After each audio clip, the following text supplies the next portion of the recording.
আসসালামু আলাইকুম। আমি ওসমান হাদি। আপনারা যারা আমাকে চেনেন বা আমার ব্যাপারে কিছুটা খোঁজ খবর রাখেন, দীর্ঘদিন ধরে বিভিন্ন পোস্টের কমেন্টে এবং আমাদের ইনবক্সে প্রচুর টেক্সট করেছেন অনেকে, যে অনেকেই চান যে ছোটবেলা থেকে এখন পর্যন্ত আমরা যেভাবে বেড়ে উঠেছি আমি এই গল্পটা শুনতে চান। তো বিভিন্ন শোতে, পডকাস্টে কখনো কখনো আংশিক গল্প করার সুযোগ হয়েছে, কিন্তু যেহেতু এই গল্পটা বড়, তো জীবনের গল্প তো একটা শোতে বা একটা সিজনেও বলা খুব কঠিন। এরপরেও যেটুকুন একান্ত বলা যায়, সিগনিফিকেন্ট গল্পগুলো, সময়গুলো, আমাদের বেড়ে ওঠার গল্প, এটা আপনাদের সাথে শেয়ার করতে চাই। এটা খুব সিরিয়াস কোনো শো না। শোটা হচ্ছে খুবই গল্পচ্ছলে, জীবনের বিভিন্ন এলোমেলো গল্প করব, হয়তো সিকোয়েন্স মেনটেন করতে পারবো না।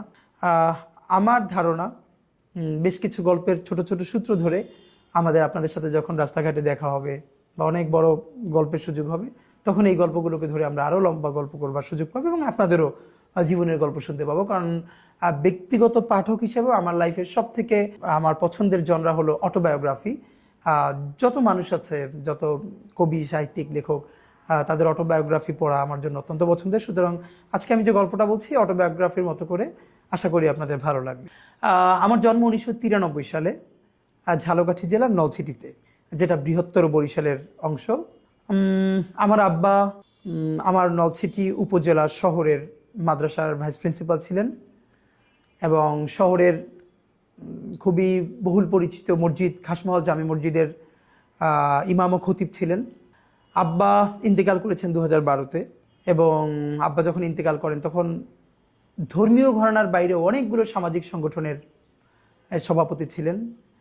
এবং আমার কমিউনিটিতে আমার আব্বা অত্যন্ত সম্মানিত একজন আলেম ছিলেন, এবং যে অর্থে আমরা অ্যাক্টিভিস্ট বলি, বিভিন্ন সামাজিক অসঙ্গতি এর বিরুদ্ধে আজীবন তিনি আমার কমিউনিটির সব থেকে সোচ্চার এবং প্রতিবাদী মানুষ ছিলেন। তার নাম শরীফ মাওলানা আব্দুল হাদি। আমার উপজেলাতে যে কেউ তাকে হাদি হুজুর নামে চিনবেন আশা করি ইনশাল্লাহ। আমার মা বেঁচে আছেন, তার জন্য দোয়া চাই। আমার মা একজন হাউসওয়াইফ, এবং মানে তার কাছ থেকে আসলে মায়ের গল্প অন্য একদিন কোনো দিন বলবো, যে মা যেহেতু এখনও আছেন।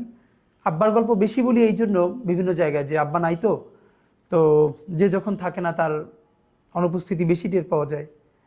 তো এই জন্য হয়তো দেখবেন আমি কখনো সুযোগ পেলে আব্বার গল্প এই জন্য বলি, যে এছাড়া আমার ব্যক্তিগত জীবনে আব্বার ইম্প্যাক্ট ভীষণ ভীষণ প্রভাব আমার জীবনে, আমাদের ভাই বোনদের জীবনে। আমরা 6 ভাই বোন, আমি সবার ছোট। আমার সবার বড় বোন